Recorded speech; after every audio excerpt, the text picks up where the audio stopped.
পড়লে কেমন হতো জন্ম আমার নবীর যুগে হলে কেমন হতো জন্ম আমার নবীর যুগে হলে কেমন হতো আল্লাহুম্মা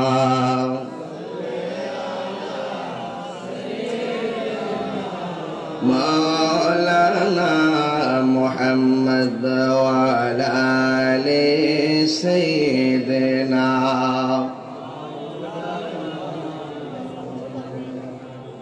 গভীর মনোযোগ সময় অনেক অল্প এরপরও আমি আপনাদের সামনে যতটুকু কথা বলবো মাহফিল কমিটি আমাকে একটি বিষয় বেঁধে দিয়েছেন কবরের আযাব মৃত্যুর যন্ত্রণা নিয়ে কথা বলার জন্য মাহফিল ইন্তেজামিয়া কমিটির পক্ষ থেকে যে সময়টুকু বেঁধে দেওয়া হয়েছে আমি আপনাদের সামনে বালাগাত মানতিকের কায়দা কলিলুল মাবানি কাসিরুল মাআনির আলোকে কিছু কথা বলবো আজকের প্রোগ্রামের সম্মানিত প্রধান অতিথি জনাব শাহজালাল মজুমদার চেয়ারম্যান মহোদয় এবং এখানে অনেক অতিথিবৃন্দ এসেছেন বিশেষ করে সভাপতি মহোদয় জনাব মাহফুজ আলম মাহফুজ সাহেব চেয়ারম্যান ৮ নং মুন্সিরহাট ইউনিয়ন পরিষদ অনেক অতিথি এসেছেন সবার প্রতি মহব্বত ভালোবাসা রাখি তারপরে একটু আপনাদের সামনে উপস্থাপন করছি আলহাজ আলমগীর কবির মজুমদার সাহেব জনাব মোশাররফ হোসেন চেয়ারম্যান সাহেব জনাব আলাউদ্দিন মজুমদার সাহেব জনাব আলহাজ জহিরুল ইসলাম সরকার সাহেব জনাব মুজিবুর রহমান সাহেব জনাব খলিলুর রহমান মজুমদার সাহেব জনাব কাজী জাফর আহমদ চেয়ারম্যান সাহেব জনাব আলহাজ হাফেজ আব্দুর রশিদ সাহেব জনাব শাহজাহান চৌধুরী সাহেব জনাব অ্যাডভোকেট নাজমুল হাসান বাবলু ভাই এবং আজকের মাহফিলের সম্মানিত ওয়াইজিন আল্লামা শেখ সাদী আব্দুল্লাহ সাদেক পুরী সাহেব এবং মাহফিলটার আয়োজনে আমার ভাই যিনি অক্লান্ত পরিশ্রম করেছেন জনাব মোহাম্মদ শফিউল আলম সাহেব সভাপতি মাহফিল বাস্তবায়ন কমিটি ইন্তেজামিয়া কমিটি এলাকাবাসী আমার উপস্থাপনায় যদি কোনো ত্রুটি হয় মার্জনার দৃষ্টিতে দেখবেন আজকে হাজার হাজার মানুষ যারা এসেছেন সবাই শুকরিয়া কান কণ্ঠটাকে উঁচু করে দিয়ে পড়ুন আলহামদুলিল্লাহ লাখ কোটি দরুদ ও সালাম ওই নবীর নূরানি কদম মুবারকে যিনি হায়াতুন নবী নূর নবী হুজুর নূর সাল্লাল্লাহু আলাইহি ওয়াসাল্লামের উম্মত হিসাবে আল্লাহ পাক রব্বুল আলামিন এমন একজন নবীর উম্মত আমাকে আপনাকে বানিয়েছেন যিনি সৃষ্টির আদি সৃষ্টির মূল সৃষ্টির কল্যাণ কারক যিনি বিশ্ব সবার সভাপতি যিনি সমস্ত আম্বিয়া কেরামদের মাথার মুকুট যার বাহন ছিল বুরাক যার সফর হয়েছে মেরাজ যার গমন হয়েছে সিদরাতুল মুনতাহা যেই নবীর লক্ষ্যস্থল ছিল কাবা কাউসাইন যেই নবীর উদ্দেশ্য ছিল আমার আল্লাহ পাকের দিদার সেই নবীর উম্মত হিসাবে আল্লাহ পাক রব্বুল আলামিন না চাইতেই আল্লাহ সেই নবীর উম্মত আমাদেরকে বানিয়েছেন শুকরিয়া তান কণ্ঠটাকে উঁচু করে দিয়ে পড়ুন আলহামদুলিল্লাহ আমার যুবক ভাইরা খুব আন্তরিক ভাবে কথাগুলো শুনুন আমি সিলেট থেকে এখানে এসেছি আবার এখান থেকে দুটি প্রোগ্রাম আছে রাতের বেলা আমি চলে যাব তবে একটি কথা বলে দিতে চাই জবানটা ছেড়ে বলুন হায়াতের মালিক কে আল্লাহ ইজ্জতের মালিক কে আল্লাহ ক্ষমতা দেয় কে আল্লাহ বক্তা বানাই কে আল্লাহ পিশাব বানাই কে আল্লাহ সব কিছুর মালিক পৃথিবীর কেউ নয় একজন জবান খুলে বলুন তিনি কে আল্লাহু লা ইলাহা ইল্লা হুয়াল হাইয়ুল কাইয়্যুম আল্লাহ রাব্বুল আলামিন যিনি ছিলেন যিনি আছেন যিনি থাকবেন তিনি আমার রব তিনি আমার সব তিনি হায়াতের মালিক তিনি মওতের মালিক আমাকে বিষয় দিয়েছেন দিলটা নরম করে দিবেন যদি পারেন এক ফোঁটা চোখের পানি ছেড়ে দিবেন হারানো বস্তু ফেরত পাইলে মানুষ যেমন খুশি হয় হারানো টাকা হারানো মূলধন ফেরত পাইলে বান্দা যেমন খুশি হয় আমার আল্লাহর হাবিব বলেন একটা বান্দা যখন গুনাহ করে গুনাহ করার পর যখন আল্লাহর কাছে তওবা করে আমার আল্লাহ তার চাইতে কোটি গুণ বেশি খুশি হয় এই জন্য যুবক ভাইরা আমার তওবা করলে গুনাহ মাফ হয়, তওবা করলে সিনা সাফ হয়, তওবা করলে আমার আল্লাহ খুশি হয়। যা হবার হয়ে গেছে, অতীতে যা হবার হয়ে গেছে, ভবিষ্যতের প্রত্যেকটা পদযাত্রা আমরা করব ঈমানি চিত্তে। গুনাহ মাফের মালিক আমার আল্লাহ। এই জন্য যুবক, যা করেছেন অতীতের জন্য আজকে অন্ততপক্ষে বসন্তপুর মধ্যপাড়া ৮ নং মুন্সিরহাট 14 গ্রাম দিনের বেলায় যে মাহফিল হচ্ছে, এখানে আমি এসেছি, আপনি এসেছেন, আবার আপনি বাড়িতে চলে যাবেন। একটা কথা আপনাকে মনে রাখতে হবে, কোথায় ছিলাম, কোথায় আসলাম, কোথায় যাব, এই 3টা বিষয় যার অন্তরে ধারণ করে রাখবে, সেই লোকটা কোনোদিন আমার আল্লাহর সঙ্গে নাফরমানি করতে পারে না। কথা বলেন ঠিক কিনা? আল্লাহর সঙ্গে নাফরমানি করতে পারে না। খুব মনোযোগ দিবেন।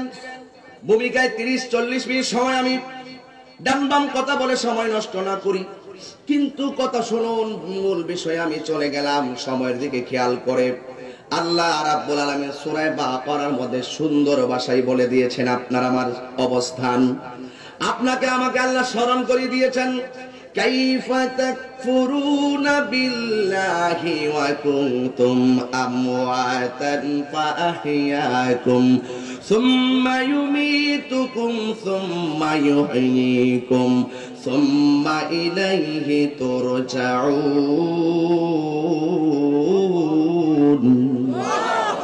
জবান ছেড়ে বলতে হবে আল্লাহু আকবার।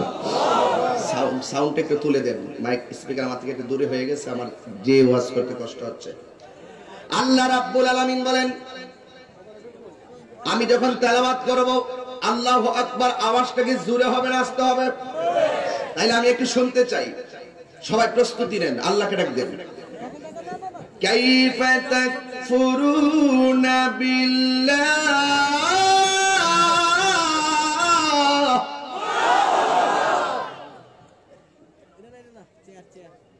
আল্লাহ রাব্বুল আলামিন বলেন, কিভাবে তোমরা রবকে অস্বীকার করবে?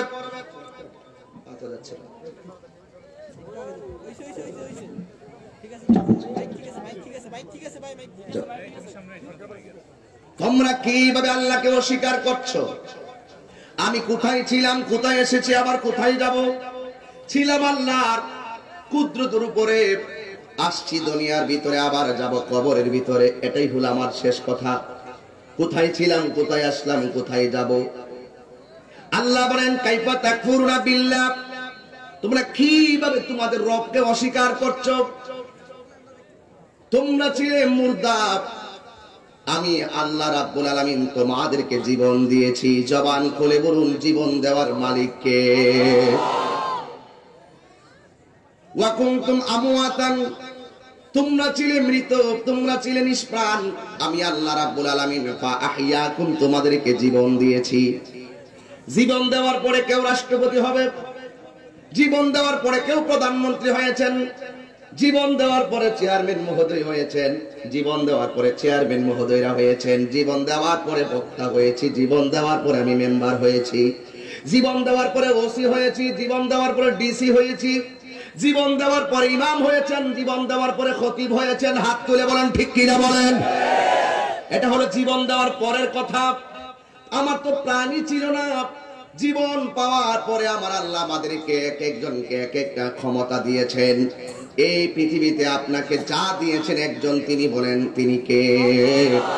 আল্লাহ রাব্বুল আলামিন বলেন হুয়াল্লাহ, তিনি সেই আল্লাহ। জোরে কোন মারহাবা। এই জন্য যুবক, জীবন পাওয়ার পরে আমি অনেক কিছু হয়ে গেলাম, হওয়ার পরে আমার আল্লাহ একটা থাবার মাধ্যমে সব বিলীন করে দিবে। একটা থাবার মাধ্যমে সব বিলীন করে দিবে। আমার জীবনে একটা থাবা আসবে, যেই থাবার আসতেই আমার বাহাদুরি শেষ, যেই থাবা আসলে আমার বক্তাগিরি শেষ, যেই থাবা আসলে আপনার চেয়ারম্যানগিরি শেষ, যেই থাবা আসলে আপনার সব শেষ। সব অবস্থান চোখের পলকে স্তব্ধ হয়ে যাবে। কেউ বলবে না তাহির সাহেব, কেউ বলবে না চেয়ারম্যান সাহেব, সবাই বলবে, গড়েও বলবে লাশ, মাঠেও বলবে লাশ। ইমাম সাহেব মসজিদের মাইক দিয়ে বলবে মরহুমের লাশ এসেছে। এতদিন বলেছে চেয়ারম্যান মহোদয় এসেছে, তাহিরি সাহেব এসেছেন, আর আমি মারা গেলে আমার গড়েও কৈলাস, বাহিরেও কৈলাস, জানাজার মাঠেও কৈলাস, কবরে নামাইবার সময় কৈলাসটারে ধরো, তাহলে দেখেন আপনার আমার কি পরিচয়টা জাগা মতো। আল্লাহকে দেখ, আমি তোদেরকে ছেড়ে দিয়েছি, রাস্তা হলো দুইটা, একটা হলো ভালো রাস্তা আর একটা হলো মন্দ রাস্তা। মন্দ রাস্তা চললে জাহান্নামে যাবে, ভালো রাস্তা চলে জান্নাতে যাবে। এখন বসন্তপুরের মানুষ, 14 গ্রামের মানুষ জবানটা খুলে বলেন, আমরা কি হকের পথে চলবো না বাতিল পথে চলবো? এই জন্য আল্লাহ বলেন ওয়া কুনতুম আমওয়াতান, তোমরা ছিলে নিষ্প্রাণ, ফাআহইয়াকুম, আমি আল্লাহ রাব্বুল আলামিন তোমাদেরকে জীবন দিয়েছি। জীবন দেওয়ার পরে মরণ নামক থাবার মাধ্যমে সব শেষ হয়ে গেছে, কিন্তু আমার আল্লাহ রাব্বুল আলামিন বলে দিয়েছেন তুমি মরে গেছো মানে এই নয় যে তোমার সব শেষ হয়ে গেছে, না না না, আমি আল্লাহ জীবন দিয়েছিলাম একটা কারণে, আবার মরণ দিব আরেকটা কারণে, মরণ দেওয়ার পরে জিন্দা বানাবো একটা কারণে। জোরে কি আল্লাহু আকবার বলবেন না? ও আল্লাহ, জীবন দিছো কিসের জন্য? আল্লাহ রাব্বুল আলামিন কয় জীবন কেন দিছি জানোনি? তোমাদেরকে কেন বানাইছি জানোনি? কেন বানাইছি আমি আল্লাহর কাছ থেকে শুনে যাও।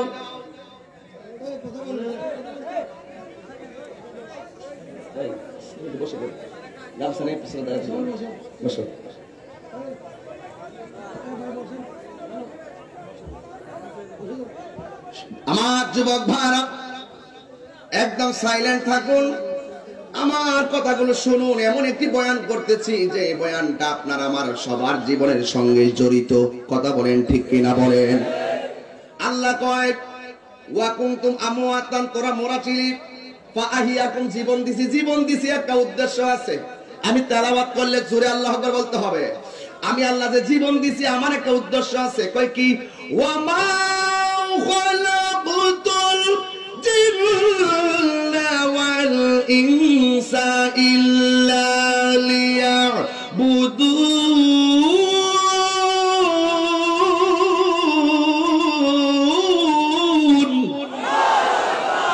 আমি আল্লাহ জীবন দিছি তোরে, আমি আল্লাহর গোলামি করার জন্য। ঠিক কি না?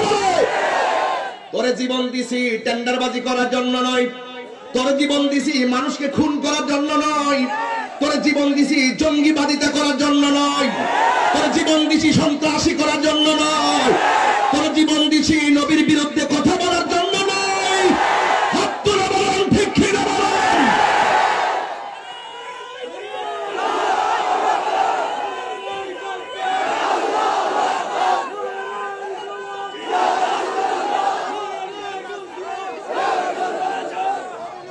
আল্লাহু আকবার বলুন। এই জন্য আমরা আল্লাহ আমাদেরকে বানাইছেন কিসের জন্য? গোলামি করার জন্য। নামাজের মাধ্যমে গোলামি হয় কার? আপনাদের জবান খুলে দেন আমার আল্লাহর জন্য। কাউকে ভালোবাসুন আল্লাহর জন্য, কারোর সঙ্গে সম্পর্ক ছিন্ন করুন আল্লাহ রাসূলের জন্য। ঠিক কি না বলো? আল্লাহ রাব্বুল আলামিন বলেছেন আমি তোমাদেরকে বানিয়েছি কিসের জন্য? ইবাদতের জন্য। নামাজের মাধ্যমে যারা গোলামি হয়, রোজার মাধ্যমে কার গোলামি হয়? হজের মাধ্যমে কার গোলামি হয়? যাকাতের মাধ্যমে কার গোলামি হয়? মা বাবার খেদমতের মাধ্যমে কার গোলামি হয়? এই জন্য আল্লাহ বলেন ওয়া কুনতুম আমওয়াতান ফাআহইয়াকুম, আমি আল্লাহ তোমাদেরকে নিষ্প্রাণকে প্রাণ দিয়েছি একমাত্র আমি আল্লাহর গোলামি করার জন্য। জোরে করে আল্লাহু আকবার। কেউ গোলামি কইরা জীবন কাটাইছে, কেউ গোলামি না কইরা জীবন কাটাইছে। আল্লাহ কয় যারা গোলামি কইরা কাটাইছে তাদেরকে আমি একটা থাবা দিমু, আর যারা গোলামি না কইরা জীবন কাটাইছে এদেরকে একটা থাবা দিমু। কেন? আমার আল্লাহ রাব্বুল আলামিন হলো সবচাইতে, আল্লাহর দরা হলো অনেক শক্ত। আল্লাহ বলেন ইন্না বাতাশা রাব্বিকা লাশাদীদ।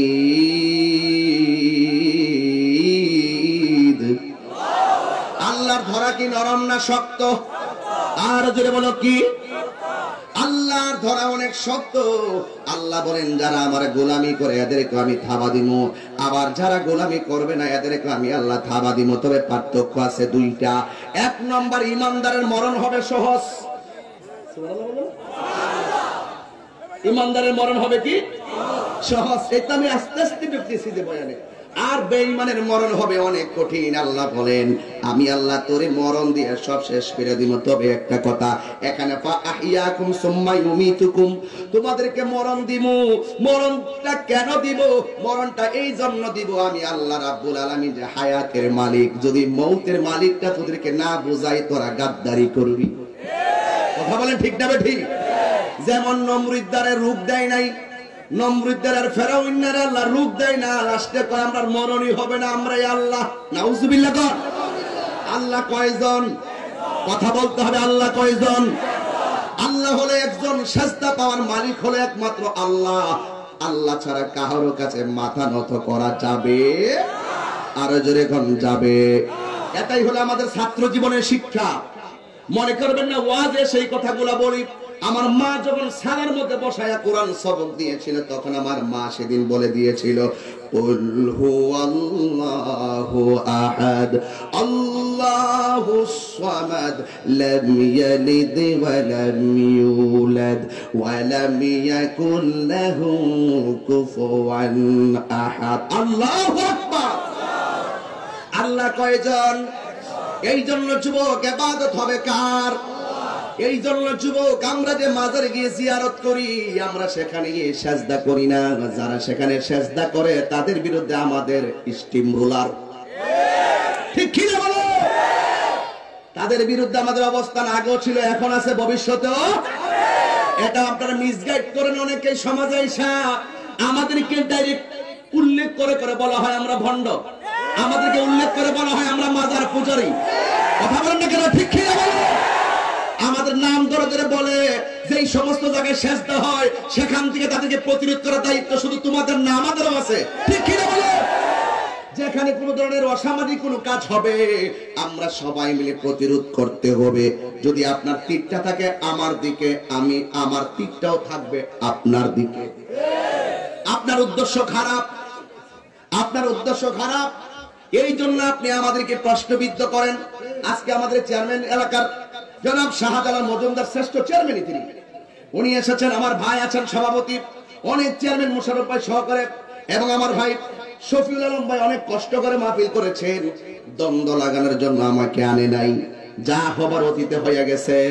কিন্তু একটা কথা, তখন তথ্য প্রযুক্তির যুগ, এখন তথ্য প্রযুক্তির যুগ। এখন আমি কি বলি আপনি কি বলেন সবাই দেখে ঘরে শুয়ে শুয়ে, ঠিক কি না বলুন? এই জন্য আমি সব কিছু ওপেন করে দিয়ে বলতে চাই একমাত্র সেজদা পাওয়ার মালিক হলো একজন। এই যুবক জবানটা খুলে ছেড়ে হুঙ্কার দিয়া বলো তিনি কে? আর কোন অভিযোগ আছে আপনারা? একটা একটা ধরুন, শুধু মনে রাখবেন কথাগুলো, শুধু মনে রাখবেন। কয় আমি আল্লাহ মরণ দিমু, আমি আল্লাহ হায়াত দিছি, আমি আল্লাহ মরণ দিমু। তবে একটা কথা মনে রাখো, জীবন মরা, নিষ্প্রাণকে প্রাণ দিয়েছি, আবার প্রাণকে নিষ্প্রাণ করেছি। নিষ্প্রাণকে প্রাণ দিয়েছি আমার গোলামি করার জন্য, এখন আবার প্রাণ নেওয়ার পরে প্রাণটা দিমু কেন? প্রাণটা দেওয়ার পরে প্রাণটা নিয়েছি, প্রাণটা নেওয়ার আগে সময় দিছি গোলামি করার জন্য, আর প্রাণটা নেওয়ার পরে প্রাণটা যে কবরে দিব, জীবন দিব, এটা কিন্তু গোলামি করার জন্য দিব না। কারণ মানুষ মারা যাওয়ার সাথে সাথে আমলের দরজা সব বন্ধ হয়ে যায়। কথা কোন ঠিক কিনা? আমি আল্লাহ মরণের পর খুব মনোযোগ দিতে দিব, কথাগুলো বুঝতে হবে। আমরা আহলুস সুন্নাত ওয়াল জামাতের নগণ্য খাদেম, কিন্তু কথাগুলো বোঝা লাগবে। জীবন দিলাম ইবাদতের জন্য, আবার কবরে জীবন দিব ইবাদতের জন্য না। ওই যে দুইটা শর্ত দিলাম, ভালো পথে চললে জান্নাতি, আর মন্দ পথে চললে জাহান্নামী। একমাত্র এটা প্রমাণ করার জন্য দুনিয়াতে থাইকা কি করেছো তার জাররা জাররা পরিমাণ হিসাব নেওয়ার জন্য আমি আল্লাহ তোমাদেরকে সুম্মা ইউহয়িকুম, আবার তোমাদেরকে জীবন দিব। এই জন্য জীবন দিবে। এখন আসুন দেখি একটু বসন্তপুরের মানুষ, 14 গ্রামের মানুষ, একটু কানটা লাগাইয়া দাও। আমরা দুনিয়াতে এসে গোলামি করি, নিজের বাড়ি মসজিদে গিয়ে গোলামি করি। এখন আমরা তো কবরটাকে বলি আসল ঘর। এই ঘরের মধ্যে গেলাম, কিন্তু আসলে মূলত ঘরে যাই নাই। আল্লাহ আমাদেরকে পাঠিয়েছেন, আমরা যে পাঠিয়েছেন তার কাছে আমরা ফিরে গিয়েছি। আমার আল্লাহ আয়াতে ক্লিয়ার করে দিলেন, সুম্মা ইলাইহি তুরজাউন।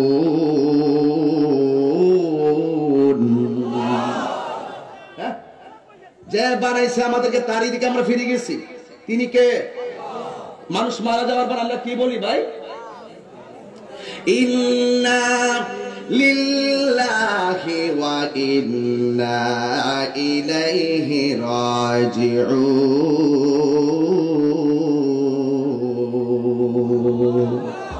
আল্লাহ রাব্বুল আমাদেরকে বানিয়েছেন, আল্লাহর কাছে চলে যাব। এখন প্রশ্ন হলো হুজুর, রাস্তা তো বললেন দুইটা, একটা হলো ঈমানের রাস্তা আর একটা হলো বেঈমানের রাস্তা।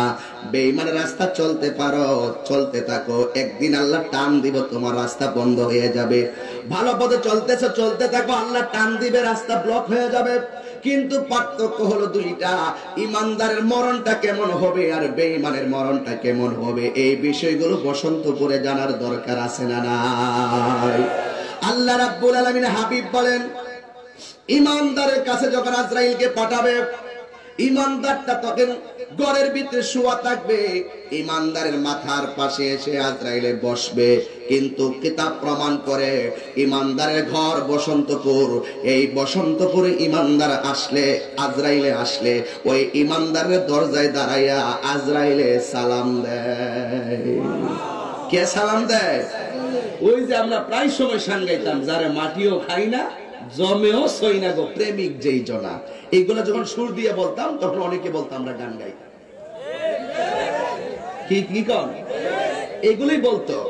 আমি এখন মুখে মুখে বলছি, কেউ বলবে না, যারা মাটিও খাই না জমেও সই না গো প্রেমিক যেই জনা। এখন কোনো ফতোয়া নাই। আর এটা যদি একটু সুর দিয়ে বলি, যারা মাটিও খায় না জমেও সই না গো প্রেমিক যেই জনা। এই যে পাগল হয়ে গেলেন, একটু পরে দোকানে গিয়ে বলবেন তাহিরি গান গেয়ে গেছে। এই জন্য আমি সিস্টেম পাল্টাইয়ে ফেলছি। গাইবো গাইবো,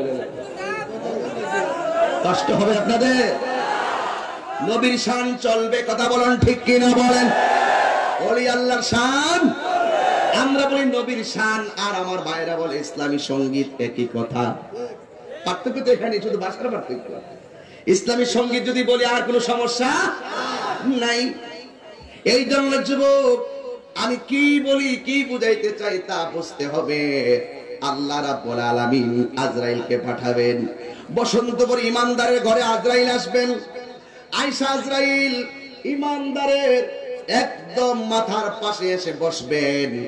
বসে বসে আনবারা ইবনে আযিব রাদিয়াল্লাহু তাআলা আনহু থেকে বর্ণিত হাদিসটা ওই দিন তাহাজ্জুদ নামাজের পরে আমি নিজে পড়েছি, পরে খুব ভালো লেগেছে। আফসোস করেছি, আল্লাহ ইমানদারের মরণ এত সহজ, আল্লাহ তুমি ইমানের সাথে মরণ দিও। মানে এত সহজ। ইমানদারের কাছে আসবে বসন্তপুর, বসন্তপুর ইমানদারের কাছে এসে বলবে, এ আল্লাহর বান্দা রেডি থাকো, তোমার রূহটা নেওয়ার জন্য আমি এসেছি। আর আজরাইলের আঙ্গুল দিয়া ইমানদারের মাথার চুলগুলোর মধ্যে আশ্রয়া দিবে। সন্তান মায়ের স্তন থেকে দুধ পান করতে করতে যেমনি ঘুমায়া যায়, আজরাইলে যখন মাথার চুলগুলোর মধ্যে এমন ভাবে যখন আশ্রয়া দিবে নিজের আনুরানি আঙ্গুল দিয়া, ইমানদারটা ধীরে ধীরে একটা ঘুম ঘুম ভাব আসবে। আজরাইল যখন তারে ঘুম ঘুম ভাব তুলবে, তখন আল্লাহ আর একটা ফেরেশতারে ডাক দিয়ে বলবে, ফেরেশতা তুই কিসের জন্য বসে আছিস? যা, আমার ইমানদারের রূহটা কবজ হবে, ওই ইমানদারের কাছে তুই যা। আজরাইলের কাছে জানটা কবজ করার জন্য। আর তুই যাইবি ইমানদারের কাছে, হাতের মধ্যে দুইটা বস্তু ল, একটা হলো সাদা কাপড় আর একটা হলো আতরের বোতল। এই আওয়াজ হবে না তো? জোরে বলেন না সুবহানাল্লাহ, বলেন না। কথাগুলো খুব গুরুত্ব দিয়ে শুনবেন, এবং তত্ত্বভিত্তিক কথা, এবং স্পৃহা, কন্টেনমেন্ট, কনফিডেন্সটা তৈরি করার বিষয়। এখানে অন্য কোনো কিছু না। আপনাকে যদি ওই রকম লেভেলে যেতে হয়, আপনাকে কাজ করতে হবে। আপনি একটা অ্যাপ্লাই করবেন, আপনার অ্যাপ্লাই অনুযায়ী যোগ্যতা থাকতে হবে। যোগ্যতা না থাকলে আপনি অ্যাপ্লাই করতে পারবেন না। আপনি আল্লাহর কাছে ঈমান আর নেক আমলটা সাবমিট করেন, বাকি কাজ আল্লাহ করবে। আপনি এটা দেন আল্লাহর সামনে, আল্লাহ আমার এটা আছে, আল্লাহ পছন্দ হয়ে গেছে, আজরাইলকে পাঠিয়ে দিবে, যা গুম করাই দে। সুবহানাল্লাহ বলবেন। এবার আল্লাহ বলবেন, ও ফেরেশতা তুমি যাও ইমানদারের কাছে, কয়টা জিনিস লইয়া যাও। কি কি? আতর আর কিসের কাপড়? সাদা কাপড় নিয়ে যখন আসবেন, ফেরেশতা ডাক দিয়ে বলবেন, আল্লাহ আজরাইলে তো ইমানদারের মাথার কাছে বসছে, আমি বসবো কোথায়? আল্লাহ ডাক দিয়া কহো পাগলা ও ফেরেশতারে, ইমানদারের দুইটা চোখের মাঝখানে তুই গিয়া বসে যা। আল্লাহু আকবার বলবেন না? ইমানদারের দুইটা চোখের মাঝখানে বসো। ইমানদার মাথার পাশে ওই ফেরেশতারা ইমানদারের দুইটা চোখের মাঝখানে বসলো আর অপেক্ষা করতেছেন রুহুটা কবজ হবে। আল্লাহ ডাক দিয়া বলে, এই ইল্লিনের ফেরেশতা, ইমানদার রুহুটা যখন কবজ করা হবে ওই রুহুটারে তুমি সাদা কাপড় দিয়া আতর দিয়া সুন্দর করে কাপড়টারে সুগন্ধি বানাইয়া ইমানদারের রুহুটারে বাইন্ডিং বানানোর জন্য আমি আল্লাহ তোমারে পাঠাইছি। আল্লাহু আকবার। শুধুমাত্র তাই নয়, এবার আজরাইলে ডাক দিয়ে বলবো, ও আল্লাহর বান্দা ধরতেছি। ইমানদার ডাক দিয়ে বলবে, ও আজরাইল দেরি করো না, তাড়াতাড়ি রুহুটারে কবজ করো। আমার যিনি বানাইছে তারা দেখার জন্য মনটা পাগল হয়ে রইছে। আল্লাহু আকবার। তাড়াতাড়ি রুহুটারে কবজ করো, আমার মনিবরে দেখার জন্য আমার দিনটা পাগল হইয়া রইছে। এবার ইমানদারে মরণের কোনো ডরাই নাই, ইমানদার আল্লাহর সঙ্গে সাক্ষাৎ করতে চাই। ঠিক কিনা বলেন? আল্লাহ আল্লাহ क्या मुबारक नाम है, अल्लाह अल्लाह मोमिनों का काम है। मकन चुश्ती नमाज़े पंजगाना, फवैलुल लिल मुसल्लीन अल्लज़ीन।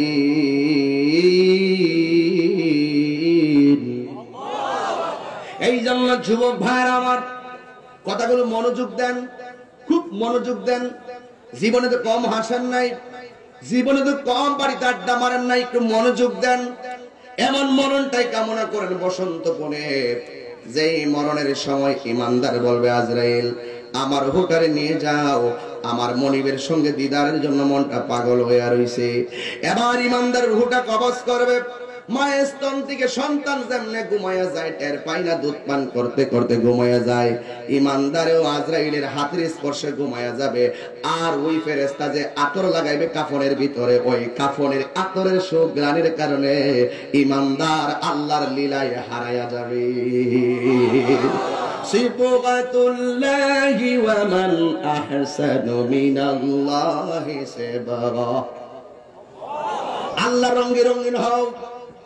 আল্লাহর রং কতই না সুন্দর। আল্লাহ পাকের 3000 নাম, 1000 নাম আছে নবী রাসূলদের মাঝে, আর 1000 নাম আছে ফেরেশতাদের মাঝে। 300 নাম আছে তাওরাতে, 300 আছে জবরে, 300 আছে ইনজিলে, 99টা কোরআনে, 2999টা পাইলাম, আর একটা কই? ওই রঙে রঙিন হও, তাইলে সেই নামের মাহাত্ম্য খুঁজে পাবে।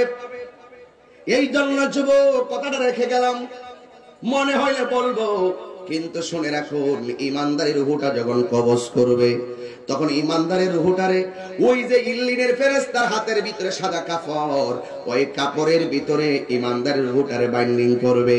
এই দিক দিয়ে বসন্তপুর একজন মারা গেল, 14 গ্রাম গেল কাফনের কাপড় কেনার জন্য, আর ওই দিক দিয়ে আমার আল্লাহ রাব্বুল আলামিন ইমানদারের রুহুটারে জান্নাতি কাপড় দিয়া বাইন্ডিং কইরা উপরের দিকে তুলে নিয়ে গেল।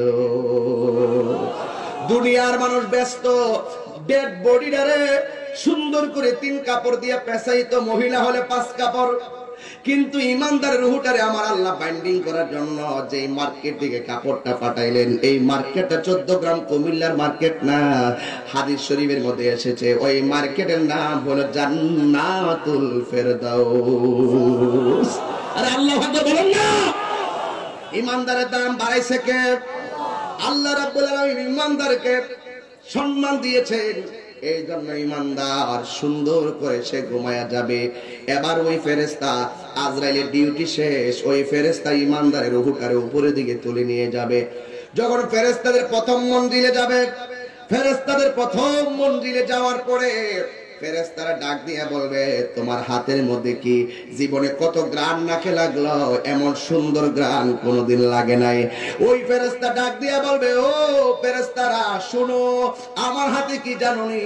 আমার হাতে বলে এমন গ্রামের এমন ইমানদারের রূহ আমার আল্লাহ রাব্বুল আলামিন তাকে তার বাড়িতে নিতে আমাকে পাঠিয়েছেন। যেই মাত্র ইমানদারের কথা শুনবে সাথে সাথে ওই ফেরেশতারা ইমানদারদেরকে সালাম দিয়ে দিবে। ইয়া আইয়াতুহান নাফসুল মুতমাইন্নাহ তুরজিই ইলা রাব্বিকি রাদিয়াতাম মারদিয়া ফাদখুলি ফি ইবাদি ওয়াদখুলি জান্নাতি।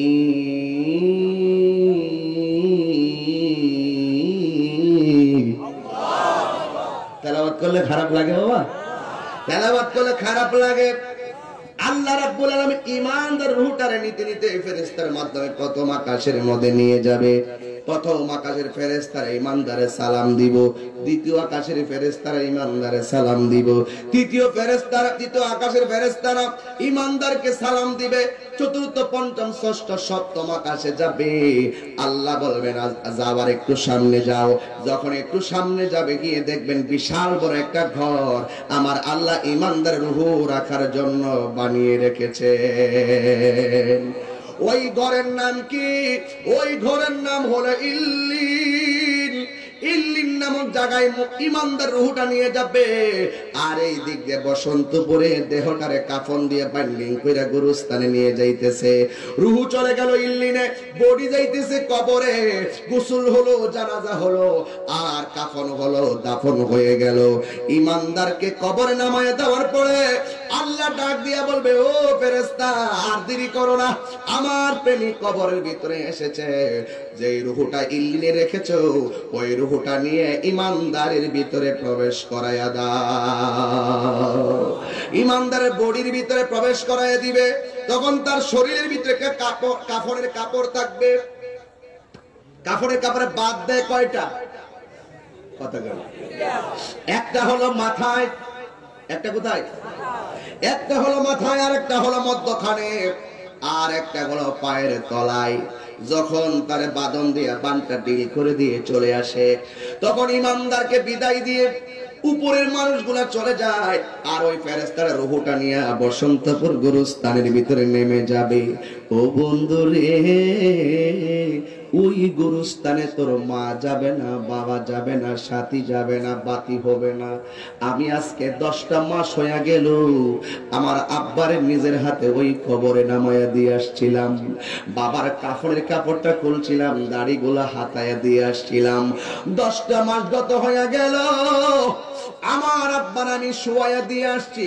গত 20 সালের মার্চ মাসের 5 তারিখে আমার আব্বা বিদায় হয়ে গেল। এত গোড়া ঘুরতেছি, কিন্তু কত মানুষ দেখি আমার বাবার মতন লাগে না। আমার তো মনে হয় প্রত্যেকটা সন্তান মা বাবার জন্য এমন পাগল। কথা বলেন ঠিক কিনা? হাই রে, ওই কবরে নামাইছি, প্রতি সুম্মায় যায় বাবার কবর জিয়ারত করি। বাবার বুকের বরাবর দাঁড়াই, বাবার চেহারা বাসে, দাড়িগুলা বাসে, চোখগুলা বাসে, কিন্তু বাবারে পাই না। এটাই তো পৃথিবীর নিয়ম। আমিও গেলে আমাকে আর কেউ স্মরণ করবে না। ও যুবকের দল, পায়ের মধ্যে হাত দিয়ে বইলা যায়, বয়ানটারে সাধারণ ভাবে তোমরা নিও না। একটা কথা মনে রাখবেন, আমাদের আসল ঘরের নাম কি? বিল্ডিং না কবর। কত জানাজার পড়েছি নামাজ, দিয়েছি কত দাফন, কোথায় যেন আছে আমারও তৈরি সাদা কাফন।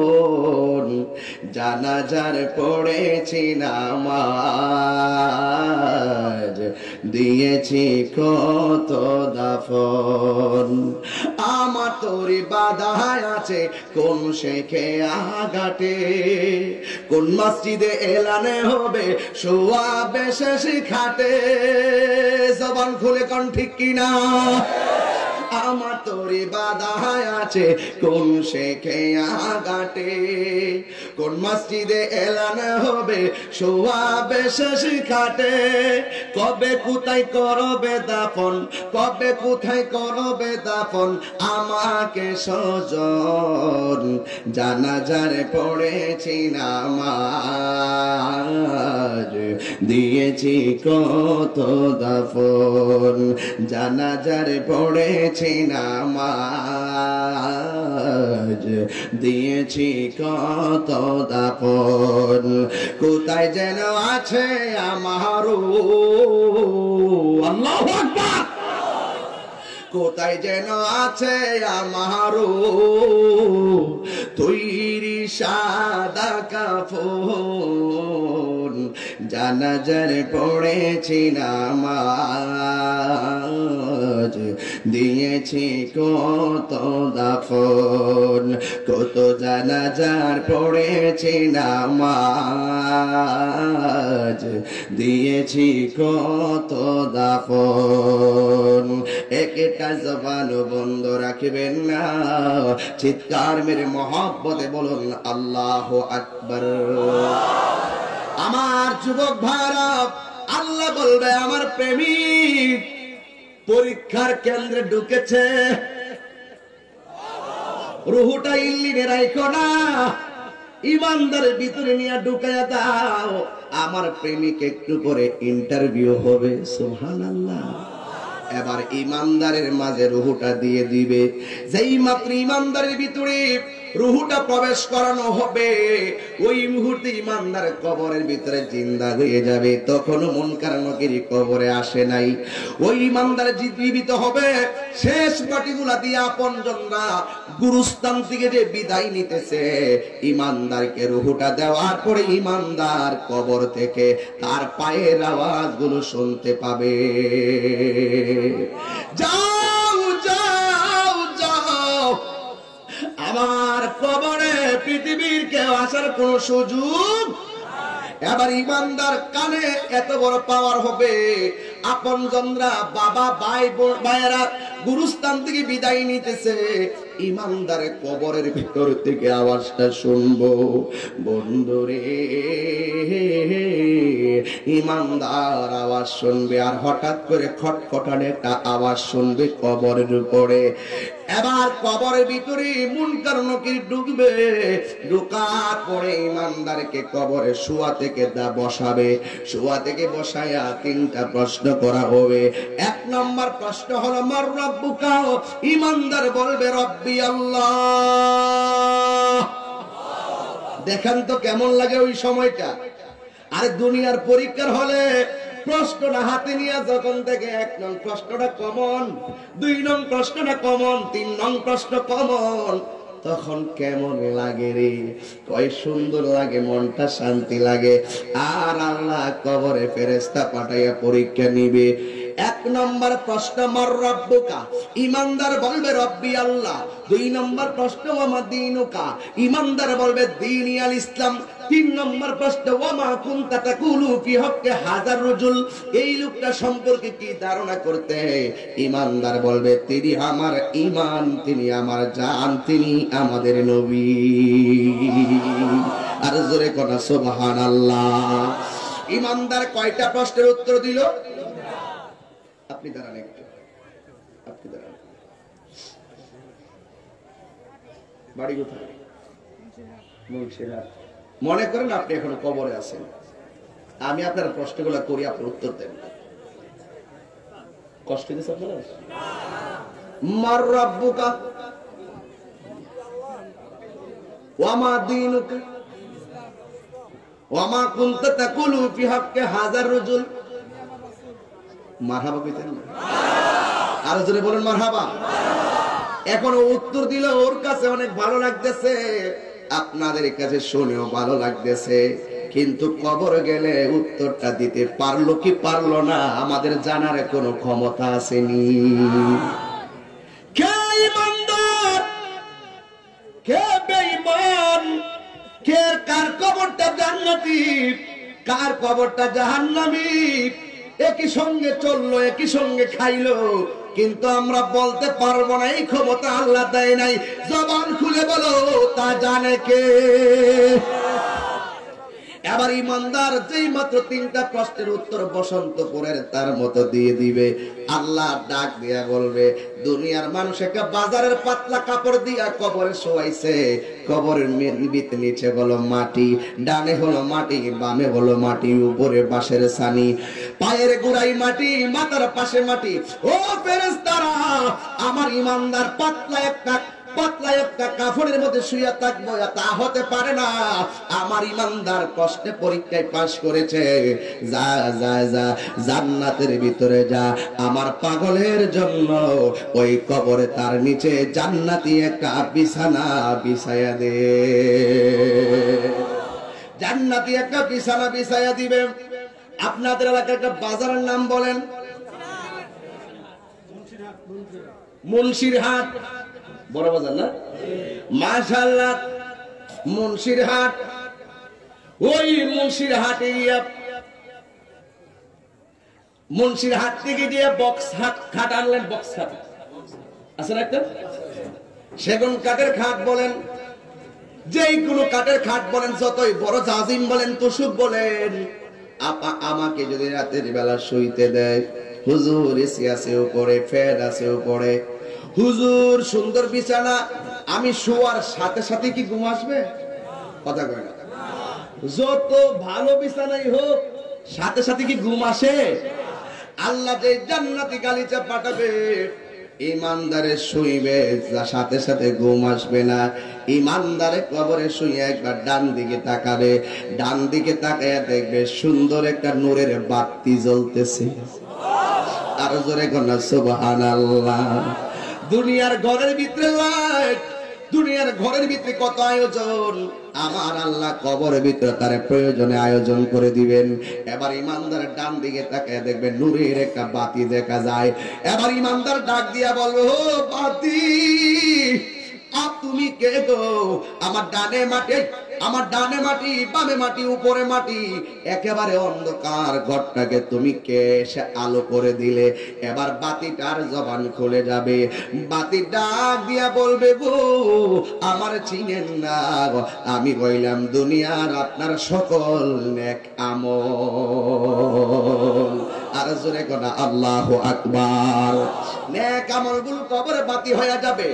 এরপরে আর একটা আলো দেখবে, ডান কাতে এভাবে, ডান কাতে ফিরবে, প্রথম থাকবে এইভাবে, এইভাবে থাকবে আর ঘুরবে, কিন্তু ডানে আলো জ্বলতেছে, উপরে আলো দেখা যায়, আলো জ্বলতেছে। আবার ডান কাতে কাজ হওয়ার পরে আমি হলাম তোমার নেক আমল।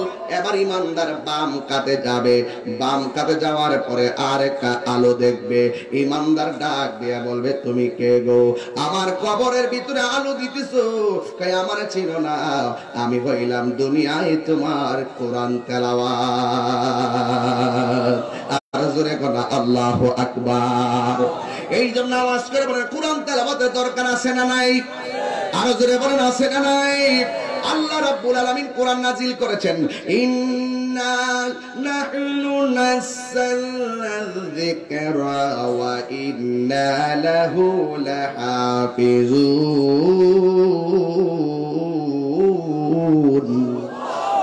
নিশ্চয়ই আল্লাহ কোরআন নাজিল করেছেন, হেফাজতের মালিক কে? আর দেখেন, হেফাজতের মালিক কে?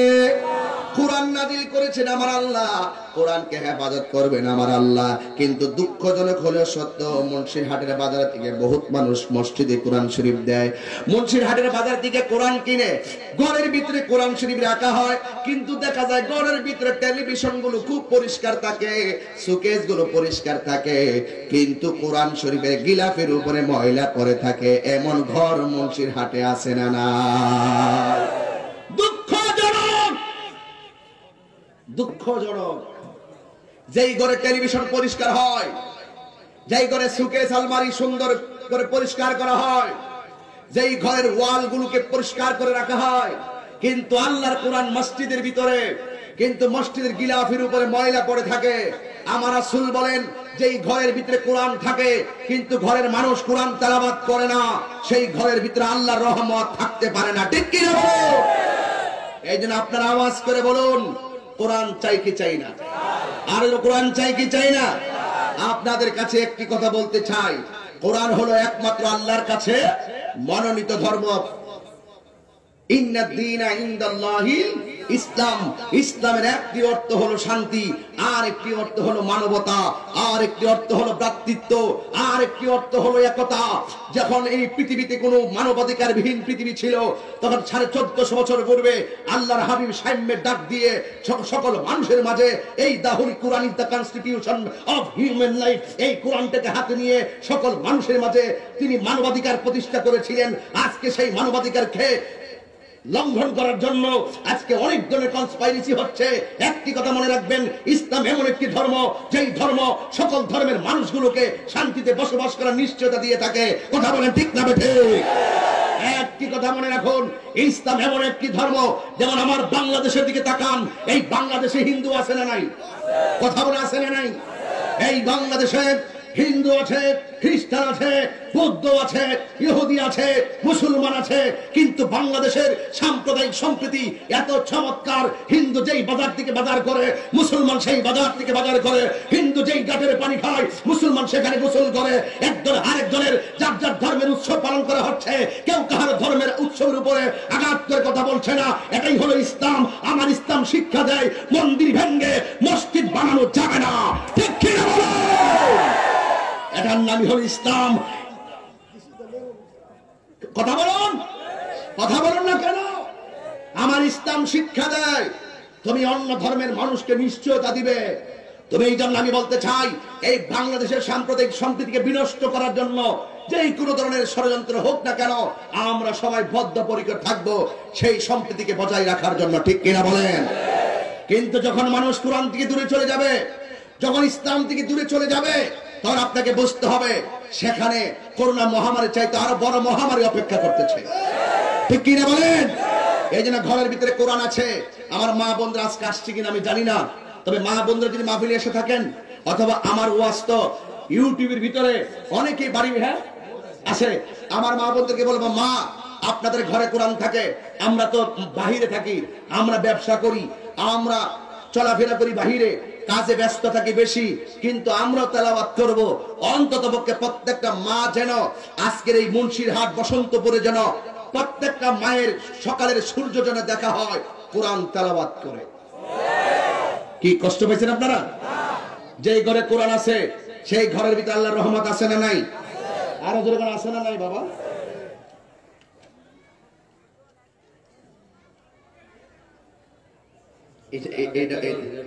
এটা হইব, এটা হইব, এইটা এখন তো না, এইগুলা রাত্রে হইব। ধরো লাস্টে হইল, এটা রাজ কেন?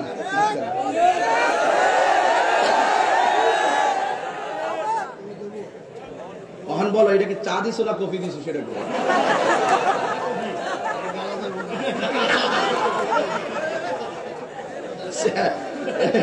সাধারণ বলতেছে এটা ডালা যাইতো না, জানতাম না। যাও একবার ডাইলা দিয়ে যে কিয়ামত হইছে, আমি বাবা আর ডালাডালির মধ্যে নাই।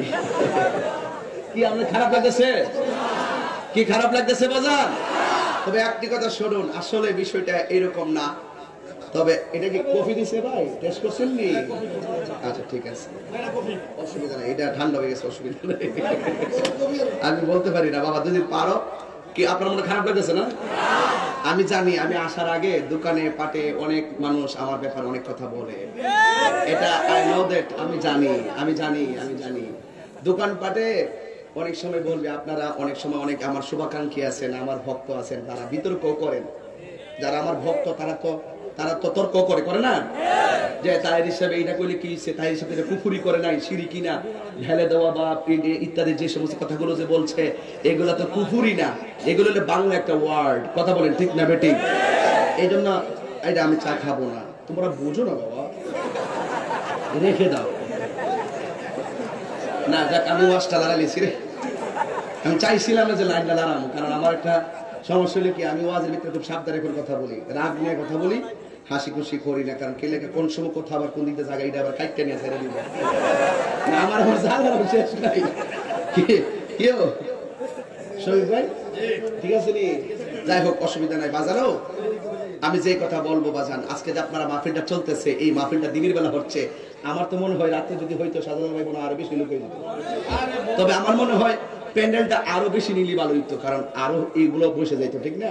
আবার বসে নিতে পারতাম না, আমার সমস্যা আছে অনেকগুলো। এই যারা দাঁড়া দিচ্ছে, আমি তো কাউরে বলছি না আপনারা বসেন, একজন তো কই নাই, কারণ কইলে আমার সমস্যা, এটার আবার কাইটটা নিয়ে ছেড়ে দিব। অসুবিধা নাই, যে একটা শব্দ এটা আজীবনে কাজে রাখবো, কথা কোন ঠিক নিও। আচ্ছা, এই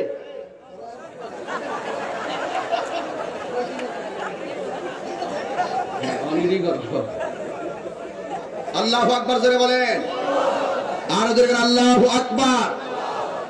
আপনারা অনেক কষ্ট করেন তো, বিতর্ক করেন, এই জন্য একটু ভেঙে দিতে হয়। আসলে বিষয়টা এরকম না, আমার যদি কোনো ত্রুটি হয় আপনি আমাকে বুঝাইয়া দেন যে ভাই এটা এইভাবে কইরেন না। আমার অনেক একেবারে কিন্তু অনেক আমার সাথে যারা সিনিয়র ভালো ভালো বাংলাদেশের টপ 10 না টপ 20 10 না টপ 20 থেকে ধরে এতগুলো পর্যন্ত আমাকে কিন্তু অনেক কথাই বলে, কারণ ওরা আমার উস্তাদ যারা ছিল তারা জানে যে আমার জীবনে এই ক্লাস রুল নম্বর 2 ছিল না, ডাবল টাইটেল পর্যন্ত কামেল পর্যন্ত, যেটা মাস্টার্স 1 ছিল রুল নম্বর।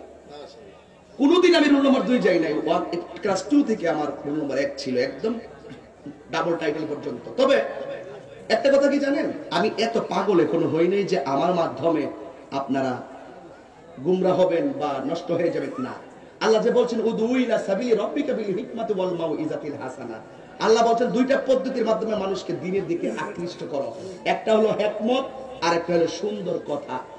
এখন যদি আপনি কোন এই তোর নামাজ পড়তিব লাঠিটা পেতে বাইরেতে থাকেন, পড়তে না গেলে যা ওয়াজও আসতে হবে, আসতে না গেলে বসন্তপুরের ওয়াজ দৌড়াইয়া যা, এটার নাম দিন না। দিন মানে আঘাত করা নয়, দিন মানে কোলাকুলি করা। কথা বলেন না কেন? দিন মানে কোলাকুলি করা, দিন মানে মুসাফা করা। আপনি দূরে ঠেলে দিবেন না, লা ইকরাহা ফিদ-দীন, ধর্মের মধ্যে জোর জবরদস্তি নেই। আপনার কাজ হলো দাওয়াত দিয়ে দেওয়া, আপনার কাজ ভেঙে ফেলা না। কথা বলেন ঠিক না বেটি? আপনার কাজ দাওয়াত দিয়ে দেওয়া, কে মানলো কে মানলো না। রাস্তা কয়টা? এই যে বুঝলে গেছে, বুঝলাম নি রাস্তা কয়টা? আমি শুরুতেই বলছি রাস্তা দুইটা, একটা হলো ইমানের রাস্তা আর একটা হলো বেঈমানের রাস্তা। তো ইমানের রাস্তার আলোচনা করছি, বেঈমানের রাস্তা তো রয়ে গেছে। কি আপনাকে আমার বিষয় বুঝতে পারতেছেন? আমাকে যে বিষয়টা দিয়েছে আমি চেষ্টা করতেছি। তবে এখন প্রাসঙ্গিক ক্রমে কি কেন বললাম যে আমার বাড়িতে আমার মা বোনেরা যদি সকালবেলা যদি কোরআন তেলাওয়াতটা করে, আপনারা বলুন তো ওই ঘরের ভিতরে আল্লাহর রহমত আসবে কি আসবে না? শুধু তাই নয়, একটা মা যদি কোরআন তেলাওয়াত করে আর 5 ওয়াক্ত নামাজ পড়ে, তার পেট থেকে যে সন্তানটা দুনিয়াতে আল্লাহ দান করবেন, ওই সন্তানটা অটোমেটিকলি ঈমানদার হয়ে যাবে। আর আমার সমাজের অনেক মা বোনরা তারা এই কোরআন তেলাওয়াতটা করতে চায় না। একটা মা, এই মা, অনুরোধ করে বলি, দায়ুস কোনদিন জান্নাতে যাবে না। আপনি পর্দা করে চলুন, দেখবেন। এখন দেখেন বেঈমানের শাস্তিটা কেমন হয়, এখন বুঝবেন। পারলে এক ফোঁটা চোখের পানি ছেড়ে দিবেন এই আযাব থেকে বাঁচতে গিয়ে। আল্লাহর হাবিব বলেন মৃত্যুর যন্ত্রণা এমন একটা যন্ত্রণা, একটা বকরির জীবন্ত শরীর থেকে চামড়া তুললে যেমন কষ্ট হয়, তার চাইতে কোটি গুণ কষ্ট হয় যখন বেঈমানের রূহটা আজরাইলে নিয়ে নেয়। শুধু তাই নয়, আজরাইলে যখন ঘরের দরজায় দাঁড়াবে, তার পা থাকবে জমিনে, মাথা থাকবে আসমানে, তার শরীর থাকবে কাটা, বিকট চেহারা নিয়ে দরজায় দাঁড়ায়া এমন ভাবে তোমাকে ধাও মারবে। আমার দেশে দেখবেন কেউ যদি লুকোচুরি করে একটা জায়গায় লুকায়ে থাকে, হঠাৎ করে যদি সাউন্ড করে তার সামনে রাতের বেলা ভয় পায়, আজরাইলে এইরকম ভাবে তার সামনে দাঁড়িয়ে যাবে। তখনই রাসূল বলেন ওই মুহূর্তটা রূহ কবজের চাইতে আরো ভয়ঙ্কর। এটাকে বলা হয় সাকরাতুল মাউত, মৃত্যুর যন্ত্রণা। মরার আগে যেই যন্ত্রণাটা, এটাকে বলে সাকরাতুল মাউত। আজরাইল একটা ধাও মারবে, একবার সে ডান দিকে মুড় মারবে, ঘরের মানুষ সবাই বসা থাকবে, ডান পাশে বলবে আব্বুরে তোর কি হইছে, পানি খাইবি, আঙ্গুর ফুল খাইবি, কি খাইতে মন চা, তোর কি হইছে? কি হইছে মানি না, মানে হলো আজরাইলে তার ধাও মারতেছে, এই জন্য তার মৃত্যুর ছটফট শুরু হয়ে গেছে। ঘরের মানুষ কেউ সেটা বোঝার ক্ষমতা, ঘরের মানুষ বোঝে না, বন্ধুরা বোঝে না, বান্ধব বোঝে না, আজরাইলে তারে দাও মারার সময় তিনটা ঘটনা ঘটবে। জোরে কোন কয়টা?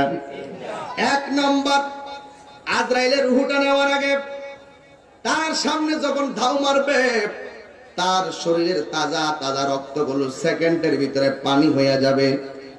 শুধুমাত্র তাই নয়, আজরাইল যখন তার রূহটার মধ্যে হাত দিবে, তখন তার শরীরের যে রগগুলো আছে রগগুলা ঠাস ঠাস করে ছিঁড়ে যাবে। শুধুমাত্র তাই নয়, আজরাইল তার বডি থেকে রূহটা যখন বের করবে, সাথে সাথে তার হাড্ডিগুলা খুলে যাবে। আমার নবী বলেন, এই কষ্টের সময়ে দুইটা লক্ষণ যদি দেখা যায় তার ভিতরে, মনে রাখবা তার লক্ষণটা বেশি ভালো না। এক নম্বর হলো, যদি সে পায়খানা প্রস্রাব করে বাসায় দেয়, মনে করবে তার মরণটা অনেক কঠিন হয়েছে। আর মনে করবে জিহ্বায় কামড় দিয়ে চোখগুলো যদি উল্টায় দেয়, মনে করবে তার মরণটা কঠিন হয়েছে। এক সাহাবী কয়, নবী গো, সহজ হয়েছে কেমনে বুঝবো? আমার নবী বলে, সহজ মরণের দুইটা আলামত আছে। এক নম্বর আলামত, তার চেহারাটা যদি হলুদ হলুদ ভাব হয় আর কপালটা যদি ঘামে, মনে করবে ওই লোকের মরণটা আমি নবীর কালিমা পড়তে পড়তে মরণ হয়েছে। এই জন্য বেঈমানের রূহটা কবজ করে। ঘরের ভিতরে মা বসা, বাবা বসা, রুহু নিয়ে গেছে। রুহু নেওয়ার পরে আপনজনরা কান্দে, গোসলের জন্য তারে গোসলখানায় নিয়ে যাবে। কিন্তু ইমানদার বলবে, আম্মা ও আব্বা গো, আমার এত তাড়াতাড়ি তোমরা জন্মের মতো বিদায় করে দিও না। আবার তারে কাপড় দিয়ে বাইন্ডিং করে যখন খাটের মধ্যে শোয়া দিব, বেঈমান বলবে, ও আম্মা আব্বা গো, আমি তো জীবনে কোনোদিন বিছানা ছাড়া শুই নাই, আজকে কেমনে নিষ্ঠুরের মতন আমার খাটের মধ্যে বিছানা বিগিন শোয়া দিলা।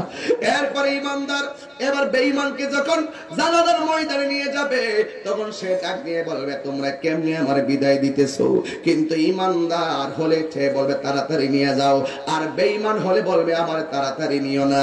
বেঈমান মনে করে দুনিয়াটা তার সব, আর ইমানদার মনে করে আর দুনিয়া সিজনুল মুমিনিন, আর দুনিয়াটা হলো মুমিনের জন্য জেলখানা। কথা বলেন ঠিক কিনা?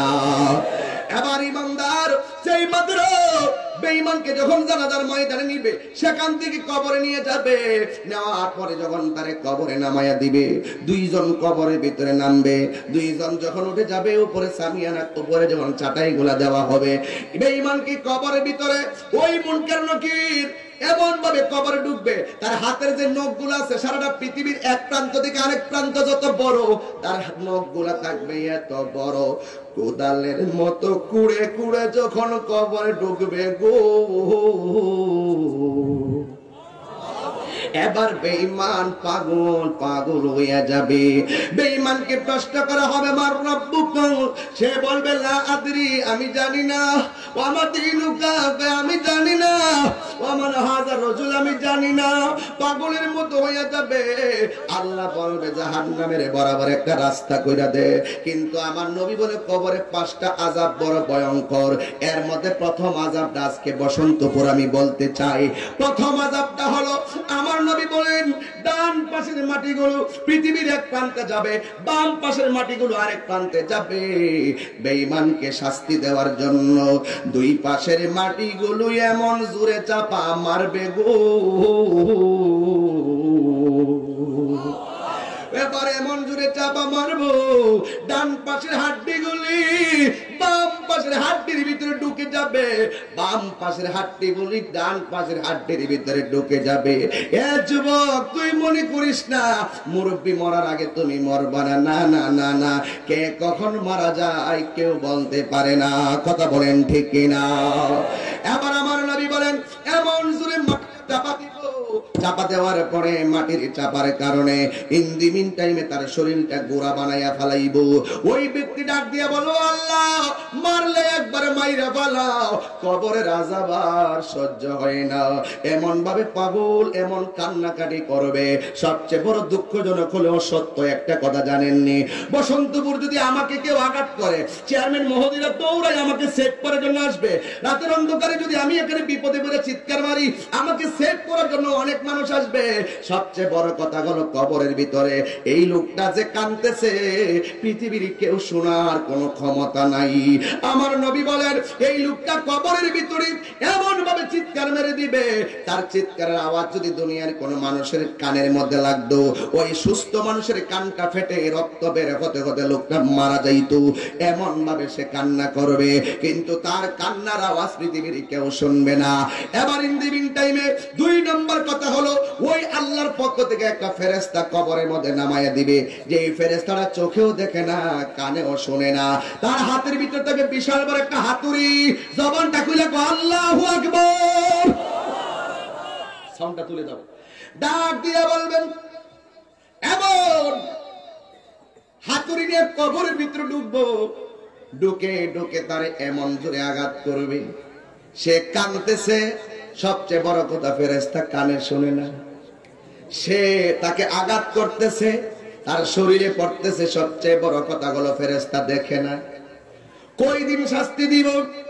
কিয়ামত হওয়ার আগ পর্যন্ত তারে কবরের ভিতরে এমন ভাবে একের পর এক শাস্তি দিবেন। কারণ কি জানোনি?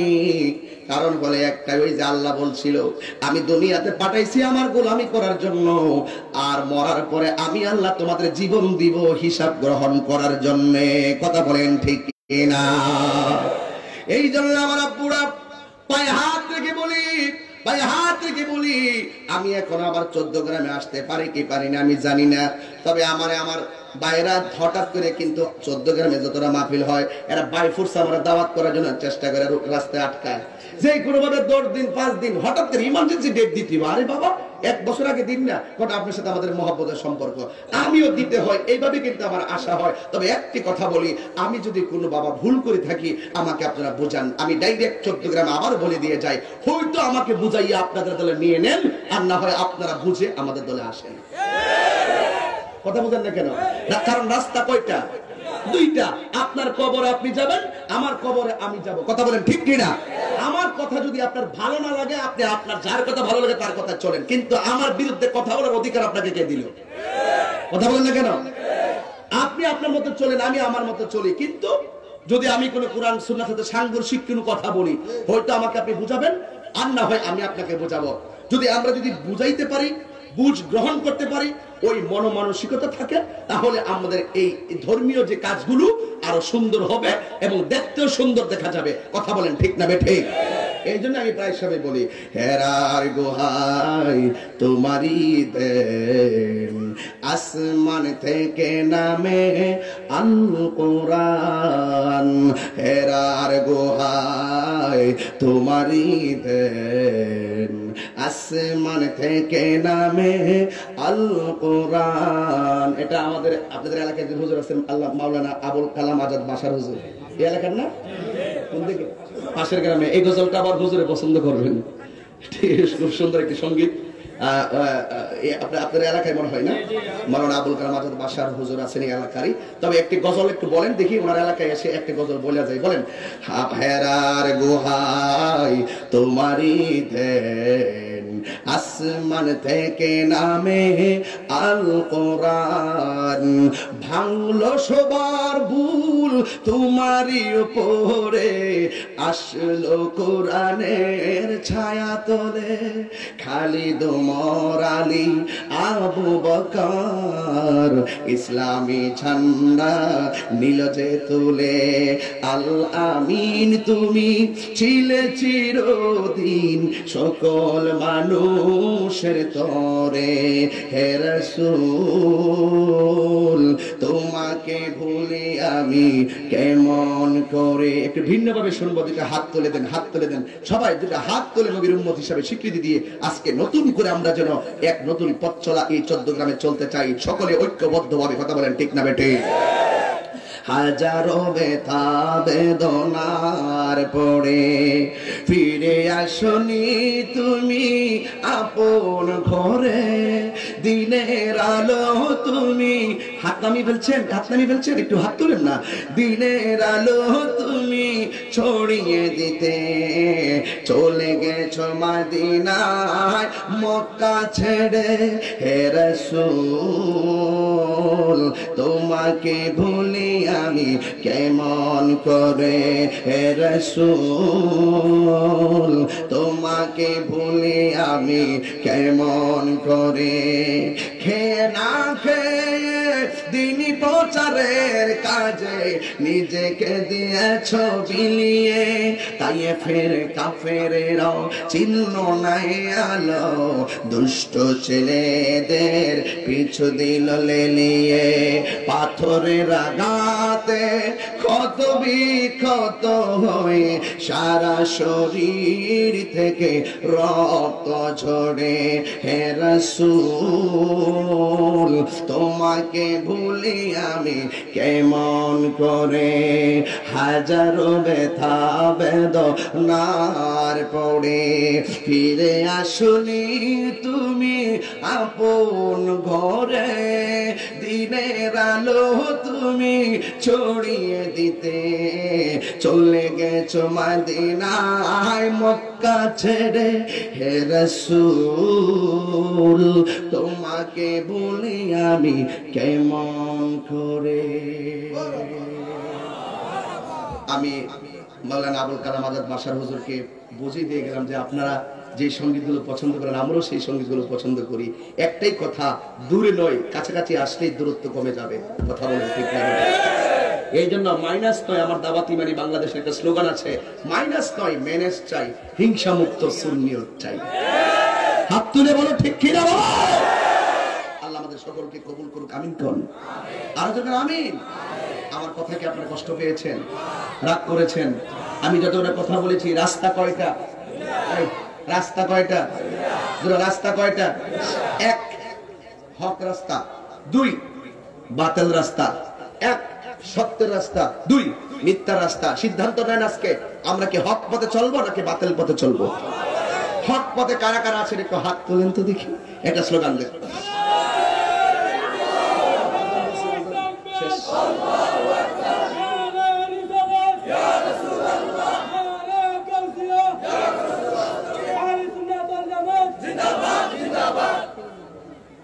না এইটি হইতো না, এখানে আমাকে রিকোয়েস্ট করছে আজান দেওয়ার জন্য। আস্তে আপনার কথা বলবেন, আমার কথাগুলো একটু শুনেন। আর দুইটা লেখছে, এই দুইটা নিয়ে আমার কিছু মন্তব্য আছে। আমি ওয়াজের ভিতরে, শুনতেছেন আমার কথা? আমি ওয়াজের ভিতরে জিকির করছি। কি করছি? জিকিরের ভিতরে মুর্শিদি শান গেছি। এই হাসি মারছে, কি গাইছি? বিচারটা দেওয়া যায়, এই বিচারটা করেন ইনশাল্লাহ। আমি ওয়াজের মজলিসে জিকির করলাম, এরপরে মুর্শিদি শান গাইলাম, নবীজির শান গাইলাম। একদল মানুষ এই জিকিরটার কাইটটা দিয়া এটার ভিতরে বাজনা ঢুকাইছে, ঢুকায়া ওই জিকিরটারে ডিজে গান বানাইছে। কি গান বানাইছে? ডিজে গানটা মনে করেন যে 2021 হ্যাপি নিউ ইয়ার। এরা যে বছরের প্রথম দিকটা উদযাপন করছে বহুত জায়গায় এই ডিজে গানটা লাগাই, আর বিয়ের অনুষ্ঠানের দিকটা না লাগাইলে বলে হেরা জমিন। আমি কয়েকটা ধরছিলাম, লাল চুল কয়েকটা ধরছিলাম। লাল চুল বাবারে, লাল চুল করিস না, আরে লাল চুল করিস না, এগুলি আমার সামনে আইস না। আল্লাহর দয়া দেখো, আল্লাহ সৃষ্টিটা এত সুন্দর তোমার বানাইছে, সৃষ্টিটার ভিত্তিতে করবে না। কথা বল ঠিক না বেঠিক? বাবারে এই বাবা সাল্লাল্লাহু আলাইহি ওয়াসাল্লাম। বাবা আজকে দেখেন একটা জিনিস, আসার পথে আমি যে কোথায় দাঁড়াইছিলাম ভাই, শফিক ভাই কইটা দাঁড়াইছিলাম? অফিসের সামনে নবগ্রাম না কোন জায়গায়। পাঁচটা ছেলে আসছে আমার সাথে ছবি তোলার জন্য। আমি গাড়িতে, চারটা ছেলে, প্রথম যে ছেলেটা নামছে এই ছেলেটাই ছবি তোলার জন্য নাম ছিল, কিন্তু চারটা ছেলে ছবি তুলছে, কিন্তু ওই ছেলেটা আর ছবি তুলে না, অথচ সে নামছে ছবি তোলার জন্য। কিন্তু আমার ড্রাইভার বলতেছে দেখি ছবি তুলতে আসে কিনা, আসলে একটা কথা কমাই, আমিও ভাবতেছি সে ছবিটা না তুলে চলে গেছে, কারণ তার চুলগুলো ছিল লাল। সে এটা ভালো করে জানে যে সবাই আমারে অসাম কইলেও হুজুরে অসাম কইতো না। কথা কোন ঠিক না বে ঠিক? দুই চারটা বন্ধু যে তোমার অসাম কয়ার লাল চুল লাল করে দেয় আর কাটিং কুটিং চুল কাটো, 5-7টা বন্ধু তোমার খুব সুন্দর ভালো বলবে, শতকরা 98 তোমার বিরুদ্ধে গোপনে গোপনে তোমার সমালোচনা করে তোমার আব্বার কাছে বিচার দেয়। কথা বলে ঠিক না বে ঠিক? এই চুল কিন্তু অনেক সভ্যতার পরিচয় বহন করে। কথা বলে ঠিক না বে ঠিক?